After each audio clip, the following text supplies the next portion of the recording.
Manuel Kessler. So today's session will run for 60 minutes. We'll cover blockchain fundamentals, Bitcoin, tokenization. So please feel free to use the chat box to drop your questions. We'll do our best to address them during the session.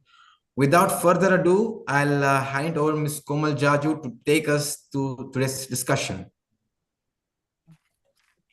So first of all, thank you so much, Akif, for my lovely introduction. And also thank you so much all for today's joining us in this webinar. So as everyone knows that today's topic is a very hot topic in the market. It's a blockchain, Bitcoin and tokenization. So thank you all for joining us today. And also now I would like to invite our speaker, Mr. Manuel, who is a already expert in this field. So now I would like to give a stage to Mr. Manuel to start this session. So Karen, please, can you do on slide 1? Yeah.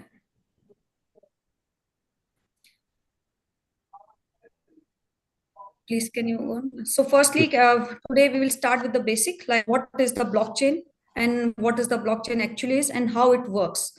And then we will move into Bitcoin and probably the most well-known cryptocurrency. And then after that, we will discuss something about tokenization, what is tokenization, and which many people believe is the next major step in digital finance. Then we will talk about real world, how to use in real world scenarios, and what are the different types of tokens exits, and what this all means for the future of finance. And finally, we will touch on some regulations, rules and regulation in UAE. Can you please, next slide? So let's start with the foundation. What is blockchain? And if someone asks you, Mr. Manuel, what is blockchain? So how would you explain in the simplest possible way?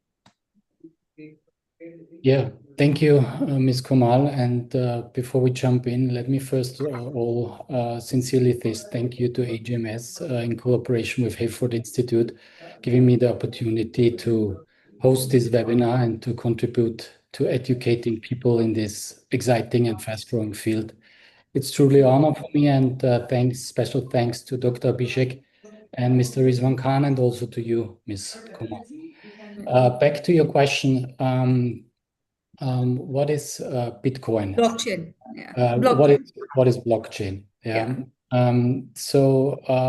Blockchain as its core is, if you want to break it down very simple, it's a digital record system.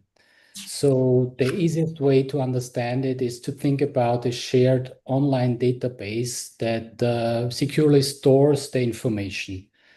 Unlikely traditional database that are controlled by, for example, one company, one bank, or one central authority, blockchain works differently.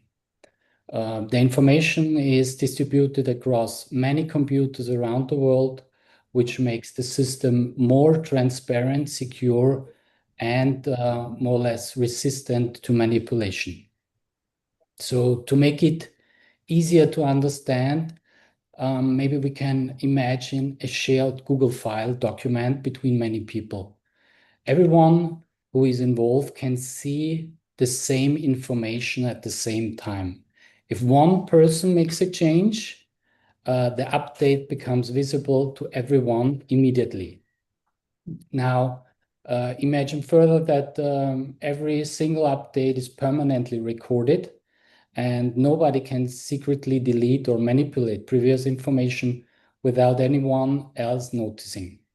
So this is one of the key ideas behind the blockchain technology. And maybe let me explain a little bit more about the word blockchain itself. Comes from the way the technology is structured.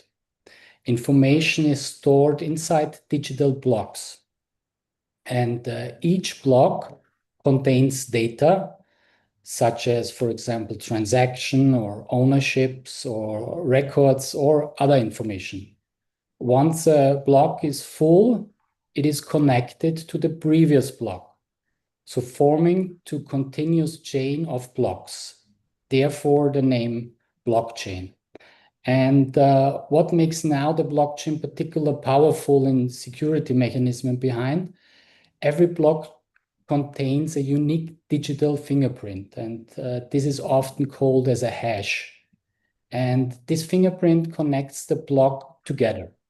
So if someone tries to change information in one block, the fingerprint changes immediately, which breaks the connection to the next block.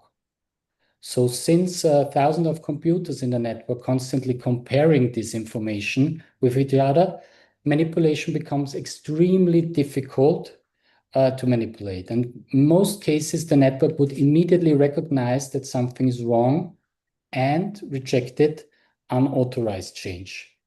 So when you see it from a trust factor, the system creates very high level of trust. And traditional, when the transfer of money is signed contracts, we usually rely on governments or bank or large institutes to verify and protect the transaction.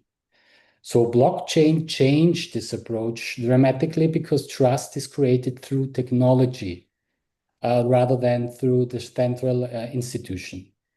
So the system itself verifies and recorded information automatically. Another important advantage of the blockchain technology is the transparency. So depending on the type of blockchain, participant can often see the transaction history and verify information independently. So this can reduce fraud, increase accountability, and even improve efficiency in many industries. So although blockchain technology is most commonly associated with Bitcoin and cryptocurrency, its potentially application go far beyond digital money. So blockchain can also be used in areas such as real estate, for example, supply chain, healthcare, digital identity, voting system, or many other sectors where, and this is special, secure and transparent recording keeping is important.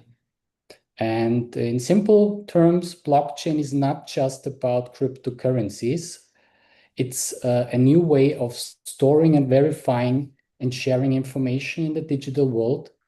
And many experts believe that blockchain could become one of the fundamental technologies of the future because it has the potential to transform how people value and prove ownership and build trust online. So thank you so much for give this information of what is the blockchain. But for me, like that's sounds a little technical. So can you give me like a simplest example that our audience can understand easily? So any simplest example, or maybe something our audience want to share their thing. What if they have something? Yeah. So I just need like a simple example, like as you mentioned that a Google form, so something similar that. Yes. Okay. Let's grab this topic again and think of a Google Sheet. Imagine you and, for example, 5 friends are planning a holiday trip, and during this trip, people constantly pay for different things. One friend pays for dinner, another pays for hotel, someone else books a taxi or buys ticket for activities. So you can name it. To keep everything organized, you decide to create a shared Google Sheet where all the expenses are recorded. And everyone in this group has access to the same file. Whenever someone spends money, they enter the amount into the document.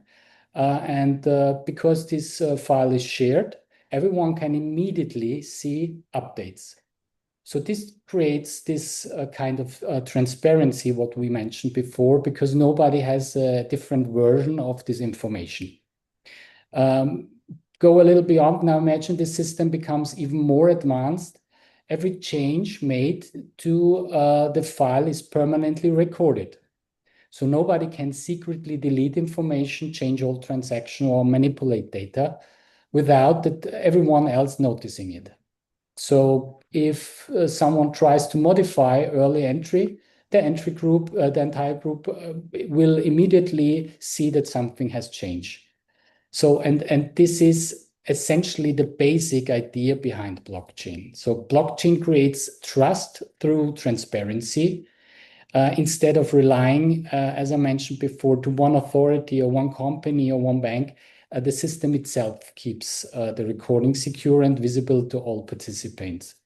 So this is the one or the major reason why blockchain is considered as innovation.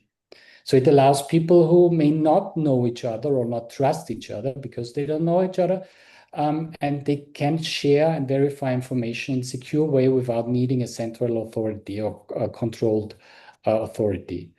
Although this example is very, very simple, it hopefully helps to explain the core principle behind the blockchain shared transparency and secure system over this blockchain topic to avoid manipulation and being recorded accordingly. Yeah. Thank you so much. So in a simplest way, blockchain is a shared digital record and it cannot be changed and it is a very secure and transparent. So this is the simplest definition of blockchain. So Exactly. can we move to next slide?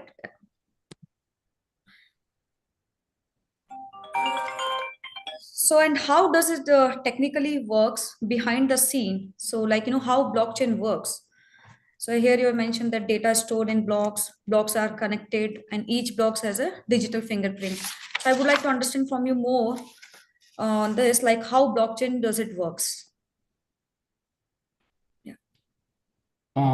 Yeah, as we mentioned so far, the main idea is to store the information inside the blocks. I called previous the fingerprint as a hash. So this is the only expression, maybe what is a little bit technical, but the hash works like a digital signature. Every block has its own unique code, as mentioned, and this code is connected to the previous block. Maybe a little bit of repetition, but this is core to understand. Blockchain is block by block, and in between there is the fingerprint, which is called hash. So what makes the system so powerful? To sum it up, the security mechanism and the way how you store very sensitive data in a decentralized manner. So if we sum it up, we can see on this slide, the blockchain creates trust without the middleman. And also the blockchain is a technology which not belongs to anybody. Often as a mistake that blockchain is linked to Bitcoin. So blockchain is not Bitcoin. Blockchain is a technology itself. And blockchain can use in many different industries. Like for example, like in finance, and I think in real estate also, in healthcare, logistic, or even in, I think, voting system for secure digital voting. Exactly. Yeah. So we can move to now slide number, next slide. So what is Bitcoin? So here you have mentioned that Bitcoin is a digital money. We don't need any bank and it works worldwide. So can you give me a little more light on this slide? Sure. Yeah. So when people around the world talking about Bitcoin, then they usually should talk about Bitcoin is as seen as a digital money that exists entirely online. So unlike traditional currencies such as US dollar or euro, Bitcoin is not printed by government or controlled by any central bank instead. So it operates through blockchain technology. And as you mentioned, Ms. Kamal, it's global and it's a Yeah, global it works network of worldwide. computers. Exactly. So one of the main purpose of Bitcoin is to allow people to send value direct to each other through the internet without needing any financial institute. And this is an expression maybe you will remember. So this is called peer-to-peer. So peer-to-peer means that the payment goes from human to another human or from company to another company without any intermediary. For example, if someone wants to send money internationally through traditional banks, the transaction usually can take several days. In addition, bank payments provided often change of high fees or internal or international transfer. And the idea of Bitcoin was created to offer an alternative system that could be faster, more global, and more independent from traditional financial institutions. So it was founded in 2008, where the idea came up dramatically. And in many cases, Bitcoin transaction can be completed within at least 10 minutes, so very, very quickly, regardless of where the sender and the receiver is located. So another important point or aspect is Bitcoin operates 24 hours a day, 7 days a week, without depending on any bank hours or national borders. So for many people, Bitcoin represent not only digital money, but also a new approach to finance that is more open, decentralized, and accessible globally. So in simple word, Bitcoin is it's a fast process to send the money. And is it secure? Yes, most of it's secure. So security is more or less a cyber topic, which we are not covering in today's session because it can be very technical. But if you fulfill all the security safety advices, then you can call it very secure. Yes, absolutely. That's great. But what is the thing that makes different from normal money? That Bitcoin's different from normal money.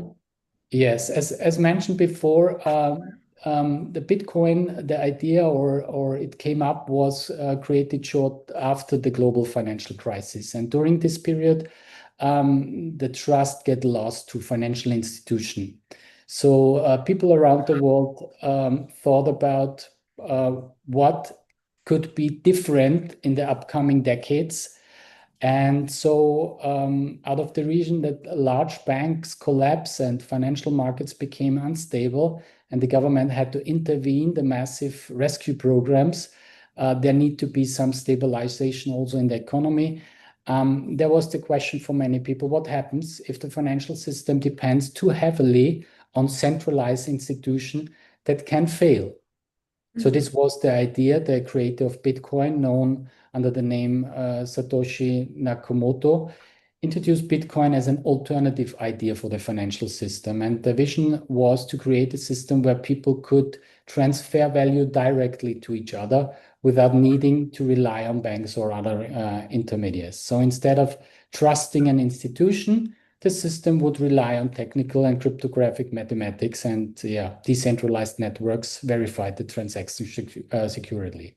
So this was new at the time, but more or less 1 decade or 2 decades later, it's fully integrated in our financial world, in our system.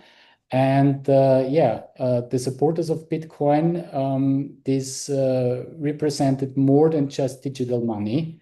So it represents independent financial system, transparency, and also the system could operate globally, as mentioned before, being controlled by any single government. Yeah. I think we have someone, Sahid. So he has written here, hi. So he has asked the question, as Bitcoin is regulated by any central bank, or and how it is secure and trustable. So his question is this. Mm-hmm. So thank you for that. So it's Bitcoin is a decentralized system. So Bitcoin is a cryptocurrency, the first known cryptocurrency, and that's the reason why Bitcoin is very famous and often linked with blockchain. But blockchain is the infrastructure, and Bitcoin is one of the application, most known or well known in the world. So it's not centralized. So it's decentralized. And also, as we see on this slide, it's a limited supply. The normal money can be printed anytime, anyhow, when the government or the central banks would like to. And Bitcoin, in the opposite, is limited. So a limited supply of Bitcoin makes it in a deflationary scenario. I hope this We is. have more questions also from here. Yeah. So we have a question called how did it got legalized and who is a regulator of Bitcoin?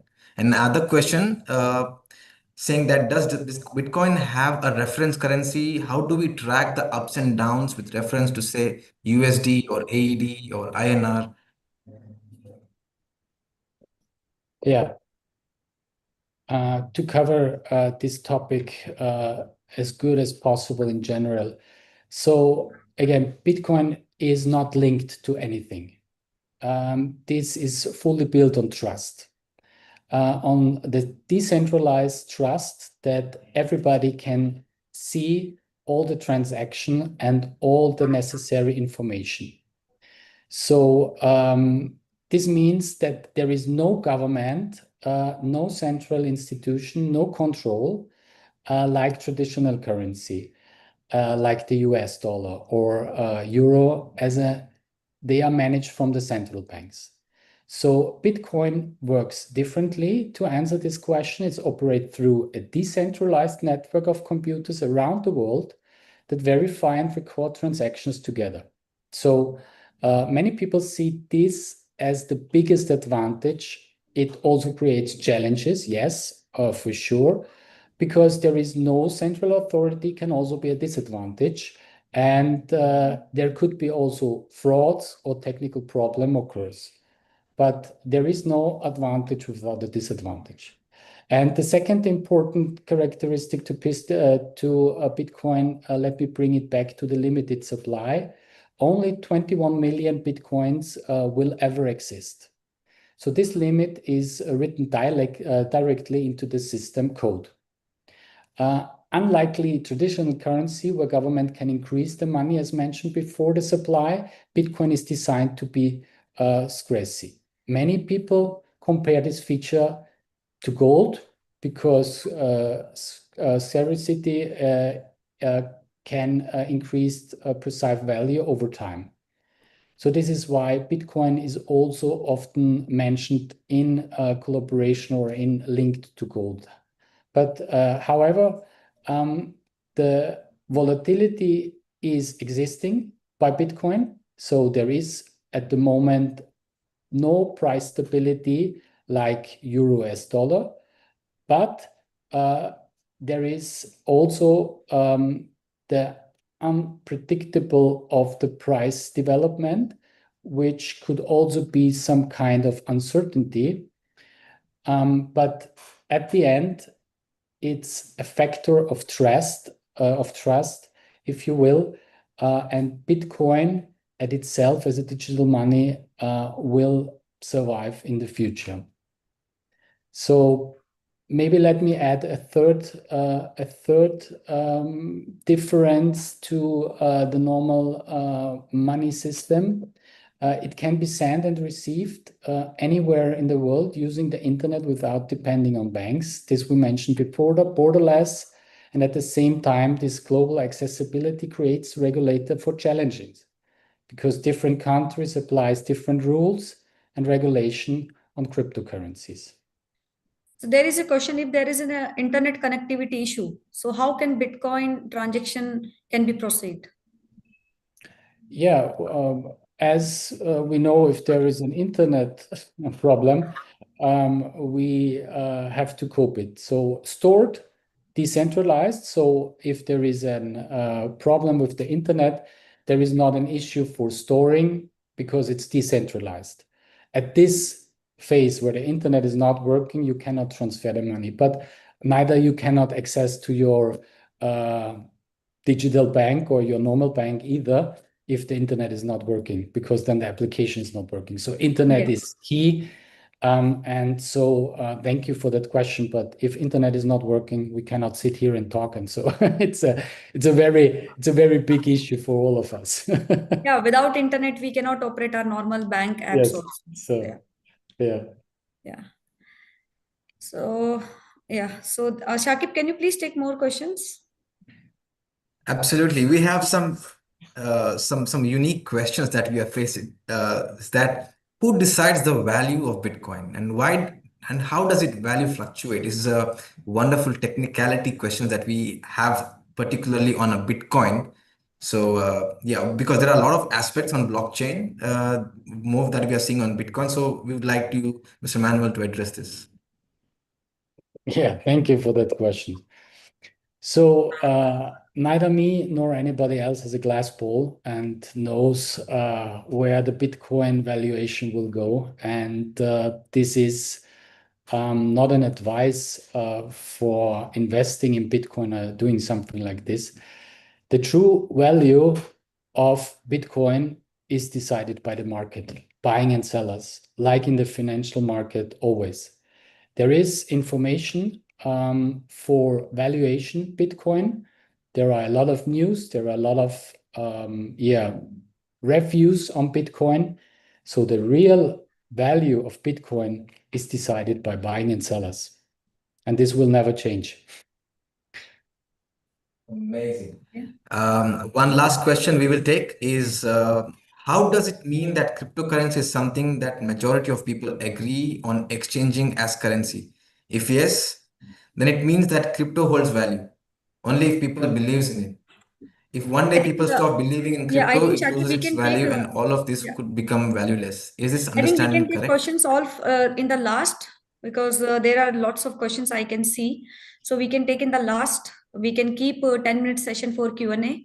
And I think we can move forward like for our next slide. Yes, let me short answer this. You're absolutely right. In the core, Bitcoin does have any value or any purpose. Absolutely right. So if there is no trust that Bitcoin will exist in the next 2, 3, 10 years, the value will decrease to zero. Absolutely right. So our next topic is also very interesting. Now we move into tokenization. And the word, it's a very now hot word, and it's like many people have heard also more and more often. So what does tokenization actually? Yeah. So the next topic of tokenization, it's a very hot topic, as you mentioned, Ms. Kamal. So tokenization means at this core to convert ownership, to convert rights or value into digital tokens that exist on a blockchain. In very simple terms, tokenization is the process of taking something valuable from the real world and create a digital representation of it on the blockchain network. So this valuable asset can be almost anything. So it could be, for example, real estate company shares, gold investment funds, you can name it. So everything you can transfer into digital assets. To understand the concept more easily, let me bring you an example. Imagine a large office building is worth than $10 million. So traditionally, buying such a building would only be possible if wealthy investor or large institution because the entire costs are extremely high.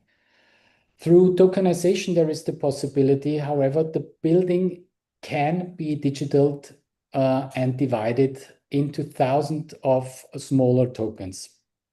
So each token can represent a small percentage of ownership in that property. And instead of buying the entire building, the investor can purchase only a few tokens and still own a fraction of assets. And in this link, this is also called in the financial world fractional ownership by real estate. Maybe an expression you will come up in the newspaper, or maybe you can read it. Then you will see or you will heard about it. So second, tokenization can increase liquidity. So traditional selling assets like real estate can take weeks or even months. So tokenization or the tokenized assets may potentially be transferred or traded much faster through digital platforms like blockchain system. And third, the blockchain technology creates transparency and security, as we mentioned before. So every token transaction is recorded on the blockchain, creating transparent ownership in history. and this is very difficult to manipulate. So this can reduce fraud and improve trust between participants. And another aspect, for example, is the efficiency. Many traditional financial transactions required intermediaries, as we mentioned before, like bank and brokers. So tokenization has also the potential to reduce administrative process and transaction costs by automating parts of system through blockchain technology or smart contracts. So, however, tokenization also comes with the challenge and risk. So regulation is still involving in this topic in many countries, almost every country, in the form of legal frameworks are not always fully clear. And there are also technological risk and cybersecurity, as we mentioned. By the question, is Bitcoin safe? This also belongs to the technology blockchain and tokenization. And also important to understand is that not all tokens are investments. So some tokens are simply provide access to platforms or products. We will discover this topic a little bit later, and or to services and representing ownership in the real assets. So despite these challenges, many experts believe that tokenization could become one of the most important developments in the modern finance because it changed how ownership can be stored, transferred, and accessed in the digital economy. And we also see it here in UAE very clearly that this is the main path for the new financial world. So in the simplest word, tokenization transforms real world value into digital ownership. Exactly. Yeah. And that can be managed also and transferred and recorded safely and securely through blockchain technology. Mm-hmm. Is there any simplest example that can you give me, like practical example for tokenization? Yeah, let's grab up one more time the building. So for example, we have a building. You can make a partial. You can make, for example, of $10 million the tokenization. First, there is someone who owns this property. Okay, this is the first step which you have to know. So someone owns the property, for example, government or real estate developer, and we have a legal ownership. And out of this step, the next step can follow the decision to tokenize this property. And this means the owner works, for example, with legal or financial technology specialist and create a digital structure that represent this value and ownership and bring it to the blockchain. And during this process, the asset-backed token, this we will discover later, is created. So the token represents the ownership economic rights connected to the property, for example. And once the tokenization process is completed, these digital tokens can be offered to investors through regulated platforms. So traditionally, very few people could afford to buy such a building. And that's the reason why it's very most commonly at the moment here also in UAE for tokenization real estates, because therefore you can diversify your portfolio in a real estate structure in a very small amount of money. So this would I say is the best example to explain tokenization. Yeah. But sometimes I feel like tokenization is not about only real estate, because sometimes that tokenization can be used for like concerts, like we go for the concerts and for concert tickets also, instead of this receiving a traditional paper or a simple PDF file. A concert ticket also could exist, can be a simplest form of or digital token on a blockchain. So how you can just clarify, like it's Yes, tokenization, like according to me, like absolutely. tokenization, it's now is using in multiple activities, not only in the real estate only. Absolutely, absolutely right, Ms. Kumar. You're absolutely right. For example, as you mentioned, tokenization can be used for concert tickets instead of receiving a traditional paper ticket, as we know also in Europe. There can be simple a PDF file with which is tokenized, so to have access, and this would create a digital token on the blockchain. And this could help to reduce fraud and ticket manipulation or duplication, for example. Or another popular example is gaming. Yeah. In many online games already, they already contain digital items such as skins, weapons, or characters, or virtual currencies. Through tokenization, players could truly own these digital items and potentially trade or sell them securely outside the game environment. Tokenization is also becoming increasingly important in the world of digital art, for example. Digital arts can be represented as token either, creating proof and ownership and authentic. This allows artists to sell digital creation in a secure and transparent way, for example, where a buyer can verify original through blockchain records. So in traditional finance also can be applied to company shares, investment fund, you can name it. So there are a lot of examples.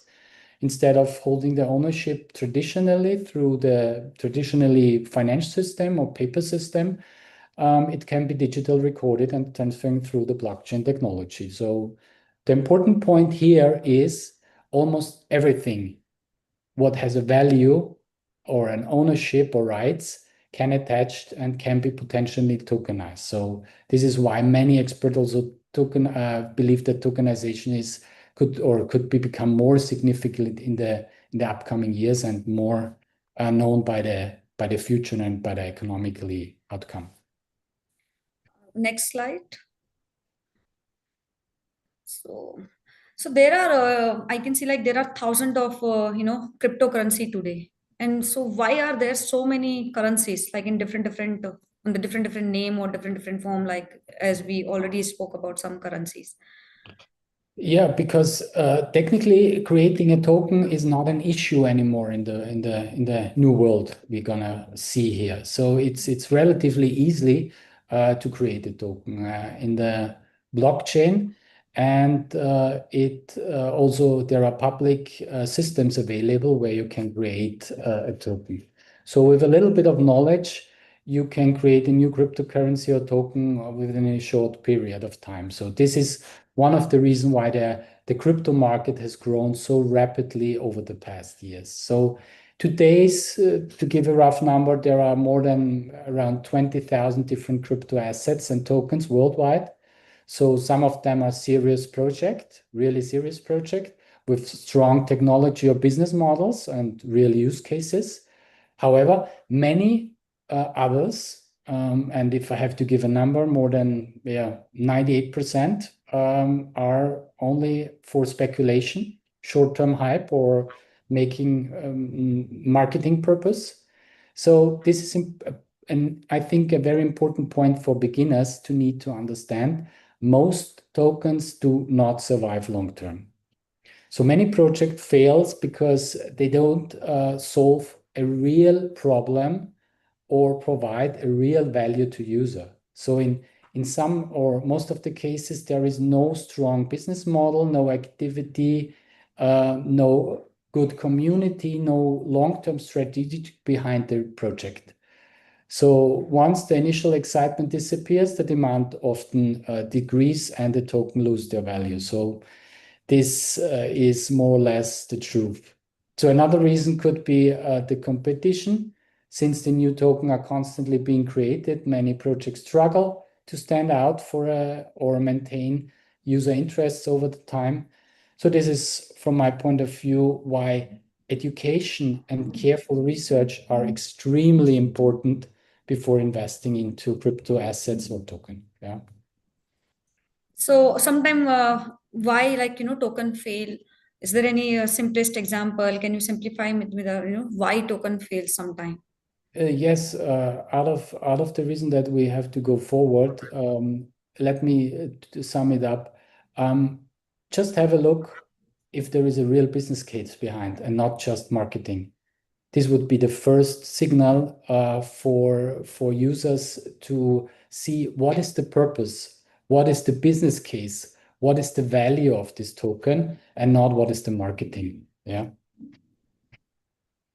Okay. So, next slide. So what is actually, defines a crypto asset? Yeah, thank you for this. The crypto asset is much more, from my point of view, just more than a digital money. So many people immediately think about Bitcoin, as we discussed, cryptocurrency used for payment, but the concept of crypto asset is much broader and more flexible. So a crypto asset can really store the value if it's right used. Similar to money, what we used to know, we put under our pillow, for example.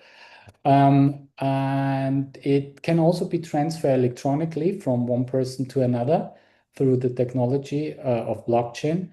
And in addition, crypto assets can represent ownership, as we mentioned before. And if you understand this idea that ownership's rights can be digitalized, then you understand how the blockchain or digital assets are working.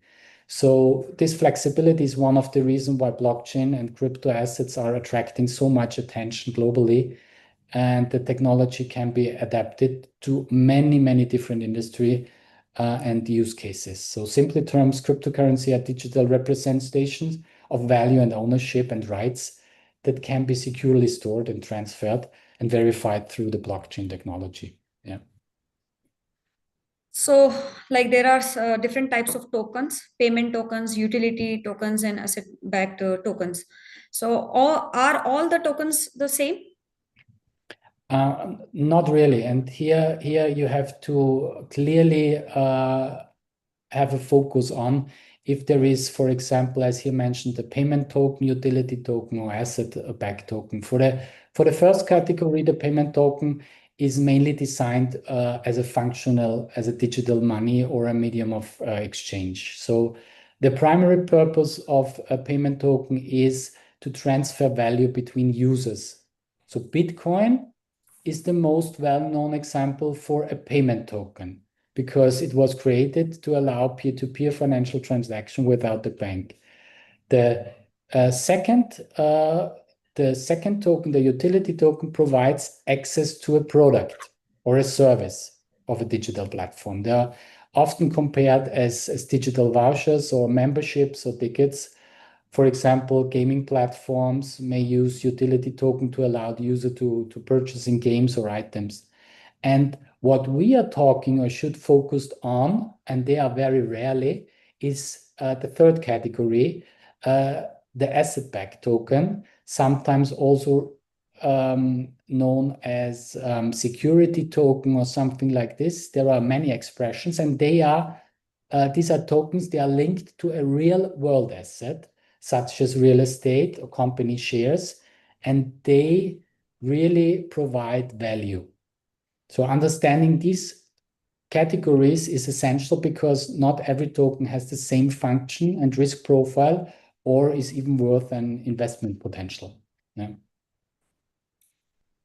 So, what is a payment token? I think you have already Yeah. mentioned that what is a Yeah. payment Yeah. token and utility bank. So, can we Yeah. move to the next slide, please? Yeah. Yeah. So, what are the risks? Yeah. The And what risk. So maybe sum it up with your last question. What is a payment token or what are the tokens? So that the main risk is to understand how a price volatility can be.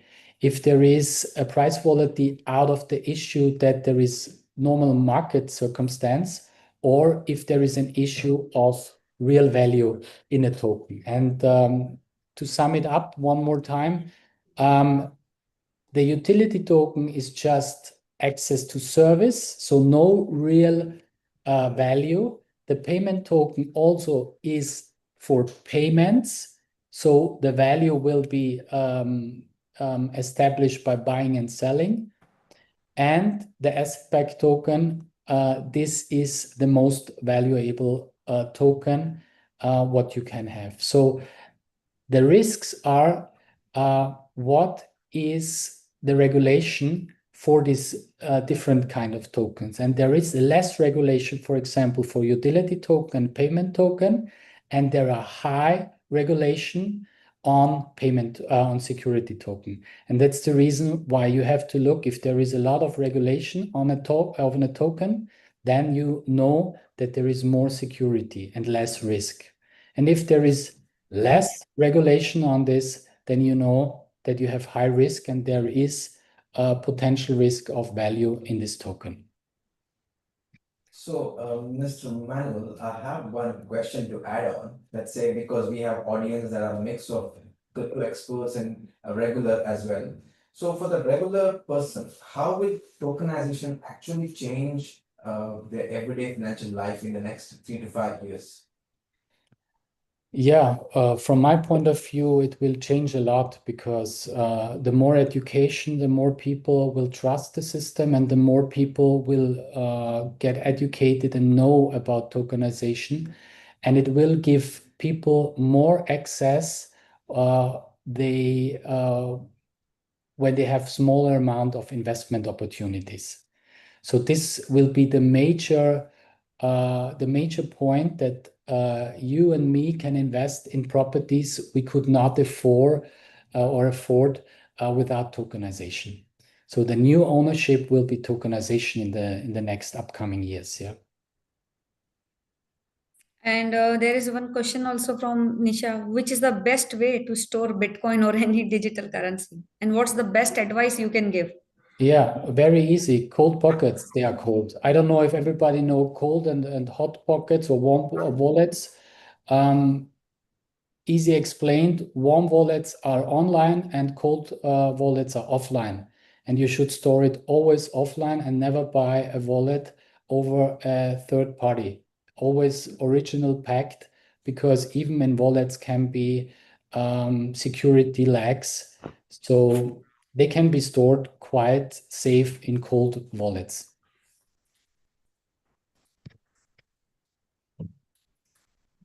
So, can you give me like easy comparison?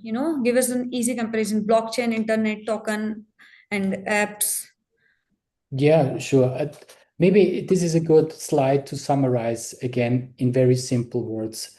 For the beginners, it's important to understand blockchain is like the internet. So you need it as an infrastructure, and token are more like apps. So this is the core comparison how you can think about it if you see the expression blockchain, token, Bitcoin. So blockchain is the internet and the tokens are the apps. But out of the reason that we have very less time, let us jump to the UE Next slide. regulation. Yeah. So this also, yeah. So new, Yeah. yeah. You can please, yeah. Yeah.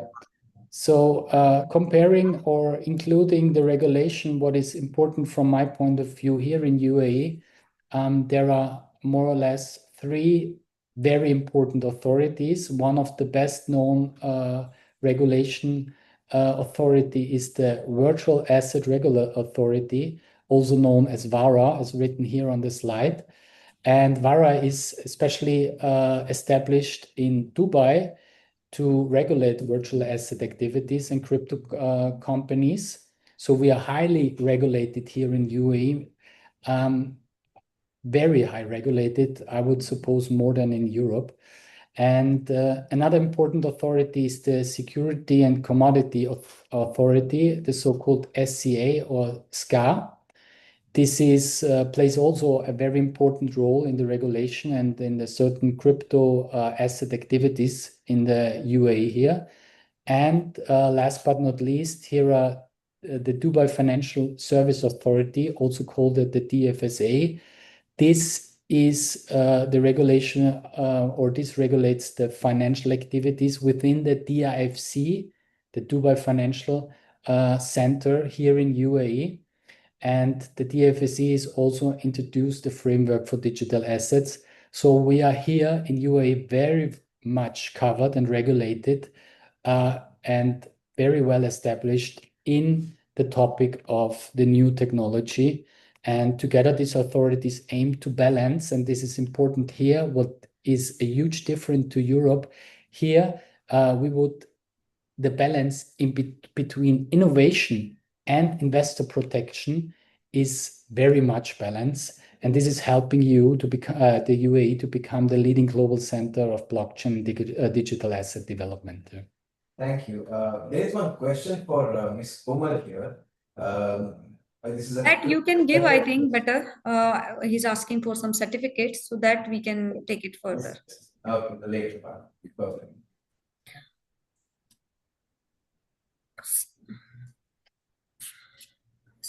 So how do this, blockchain and tokenization work together? There is a key takeaway. So blockchain is the foundation and Bitcoin is the first use case and tokenization is the future of the finance.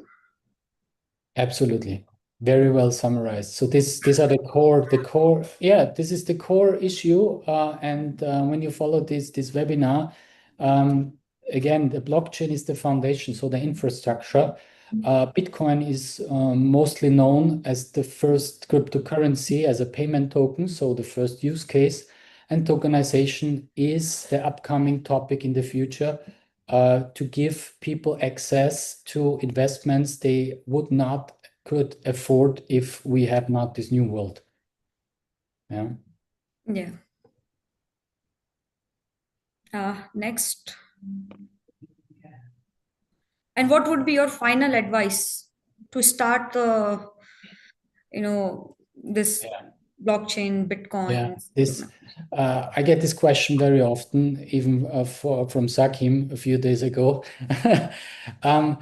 Yeah, start very simple and start slowly, and also have in mind that learning is an ongoing process, and give you time and be patient with yourself, because learning a new topic takes time, and you learn new vocabulary you don't understand immediately.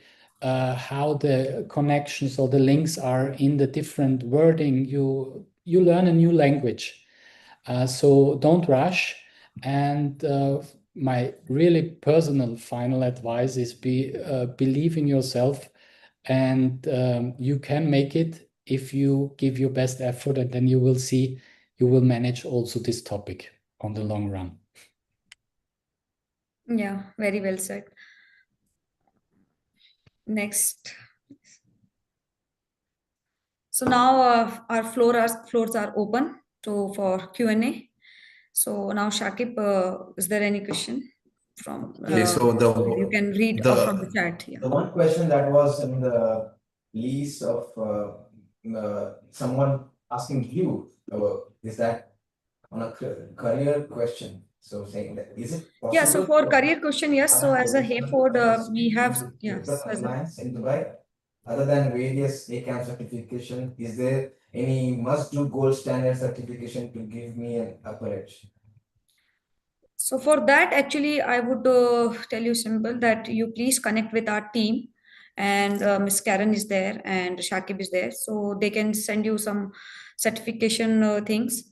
Certification, what are the certification that you must do for the blockchain? But now we have here Mr. Manuel also, so who is our also expert in our blockchain topic and Bitcoin. So Manuel, is there any good certification that he has already done ACAM certification apart from ACAM certification? Mm-hmm. Is there? Yeah, there are a lot of good advices from Hayford Institute. So there is the best opportunity is to get an advice from Hayford. This is also what I did in the past. So that's the reason why I got also to ACAMS, because I have a little bit more knowledge about the finance industry and I combine it with the compliance. So the new compliance in the region here in UAE will be a compliance who is possible to understand the business.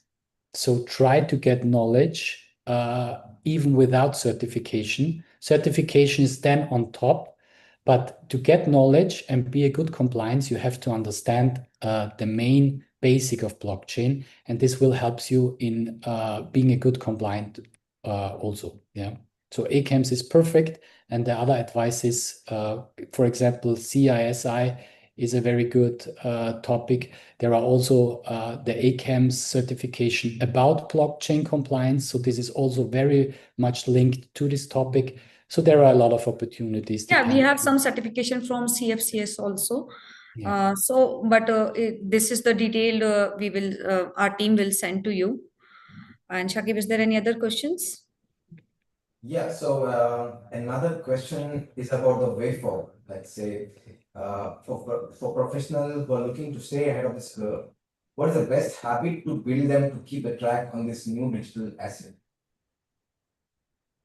Yeah, to stay tuned, to be honest, to stay tuned, to read and to go for your interests, because there is no end in this topic, and the economic is in this industry is developing very fast. You just have to be stay tuned. Visit some expos, read a lot of newsletters, try to grab a lot of good newsletters. There are a lot of good news. Follow on LinkedIn professionals in this topic. So stay tuned on this topic and you will be successful and be updated. Yeah? Yes, to continue that, one more question is, what is the most practical first step the whoever are attending today should take to prepare for the future of this finance? To go a very low level and learn about the technology, because the technology of blockchain is not only linked to cryptocurrencies. You can use it in a lot of industries. So understanding the technology, not in every detail, but in a big overview, how the blockchain is working and how all the stuff is working, will be key for you to get a good idea and to get as a first step. There is one more question talking about found. What are the gaps found? Meaning, are there any dark side or the wrong side in Bitcoin that we should consider when trading? So, a little bit of concern. Safety measures are questions. How do you address this about the safety measures on blockchain Bitcoin? Yeah, especially out of the view of compliance, there are like in every business a lot of uh, misuse of blockchain. Yeah, for human trafficking, for money laundering, etc. Use your brain and go with your brain and ask always the question if this is something you would do in the real world. And if you do it in the real world and you feel fine with it out of a compliance perspective, then there could not be a misuse. And if you mean it more technically, as I mentioned before, yes, there are some security reasons how you can store wallet, how you can store your value, and this we can cover. Or you can also write the question. I can give you an answer in written form over the next days if you would like to add some more questions. Absolutely. So now we have a founder and founding chairman of A4 Integrated Institute, Ms. Komal. We know that everyone here are also looking to learn to add into their career, want to become a crypto expert, or let's say want to be financially savvy. Now, as they look forward to learn from Hayford Integrated Training Institute, could you tell us what they would get from Hayford Integrated Institute? What are the accreditations that Hayford has? So can build a foundation for those who have joined, for the new ones who are a part of this session. So as you have already previously mentioned that Hayford is already KHD approved institute, and then CPD UK, and then there are lots of multiple accreditation also Hayford have, like as I mentioned that ACFCS. Now we will be doing courses, so many courses with ACFCS also as well, and then as Hayford is a part of AGMS group, so AGMS is already this AI seal. Last year they got AI seal also. So now we are doing lots of courses in artificial intelligence also, and the blockchain and Bitcoin. But this is the best part actually. I say that to take the more information, I think they can connect with our team, and team can give all information about the regarding the Hayford and what are the courses in blockchain and Bitcoins and all that. And so we are doing some like beginner courses also, like 6 hours, 8 hours, and 10 hours, and then some certification courses also that they can connect with our team and they can get all the information about the courses and about the some knowledge about this topic. So I think this will be the best approach. Yeah. Thank you so much. So we are open for questions. We'll take 2 more questions and we'll wait for a minute and see if anyone has space to of doubt, want to answer. Please share your questions. We have some of the great participants joining from multiple countries. Any more? Yeah. So Well, I think the audience, the participants are convinced with the questions and from both Ms. Komal and Mr. Manuel. So thank you all. What an incredible, insightful session that was. And I must say a huge thank you to Mr. Manuel for breaking down such a complex subject with such clarity and depth. And of course, to Ms. Komal Jaju for moderating with her trademark precision and keeping today's conversation both meaningful and accessible. yeah, so thank you so much all for joining this webinar, and I hope that we able to provide little information about this topic. So thank you so much, and stay tuned for our next webinar.